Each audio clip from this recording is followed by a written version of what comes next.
ఈ సృష్టి ఆవిర్భావంలో అన్నిటికన్నా ముందు ప్రభవించిన ప్రణవనాదం ఓంకారం.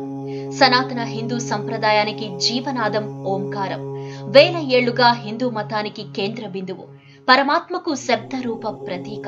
అలాంటి ఓంకారంలో ఎంతటి శక్తి ఉందో తెలిస్తే ఆశ్చర్యపోతారు. యుగ యుగాలుగా సనాతన ధర్మానికి జీవనాడిగా ఉన్న ఓంకారం గత యుగాల్లో ఎన్నో అద్భుతాలు చేయగల మూలమంత్రంగా భాసిల్లింది.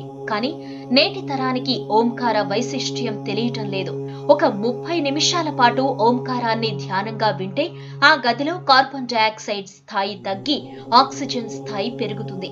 అంతేకాదు, వింటే రక్తంలో లాక్టిక్ యాసిడ్ స్థాయి కూడా తగ్గుతుంది.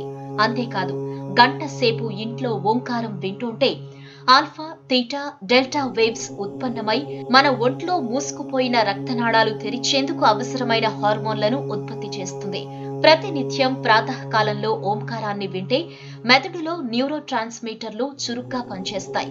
ఒంట్లో ఉన్న నెగటివ్ శక్తులన్నీ పారిపోతాయి. అంతేకాదు, ప్రతినిత్యం ఓంకారం వినేవారు అలసట లేకుండా పనిచేస్తారని పరిశోధనల్లో తేలింది. ఉత్తరాఖండ్ లో బగేశ్వర గ్రామం నుంచి కొందరు సాధువులు నిత్యం అక్కడి నీటిని తీసుకొచ్చి కేదారనాథ్ వరకు 68 కిలోమీటర్లు నడుచుకుంటూ వెళ్లి పూజలు చేస్తారు. అయితే వాళ్లు ఈ ప్రయాణం చేసేంతసేపు ఓంకారాన్ని పఠిస్తూ వెళ్లడం వల్ల వాళ్లకు అలసటే అనిపించదట. ఇప్పటికీ వారిపై పరిశోధనలు చేస్తున్నారు. ఇక ఓంకారం పఠించడం వల్ల మన శరీరంలో, మెదడులో మలినాలు పూర్తిగా తొలగిపోయి దేహం నిత్యం చైత్యమై మరింత ప్రాణశక్తిని నింపుకుంటుంది. సో ఫ్రెండ్స్, ఓంకారం పఠించకపోయినా నిత్యం ఉదయాన్నే ఓ గంట సేపు ఇంట్లో ఓంకారాన్ని వినేలా చూసుకోండి. ఈ వీడియో మీకు నచ్చినట్టయితే లైక్ చేయండి, షేర్ చేయండి. మరిన్ని ఇంట్రెస్టింగ్ వీడియోస్ చూడడానికి మా ఛానల్ కు తప్పక సబ్స్క్రైబ్ అవ్వండి.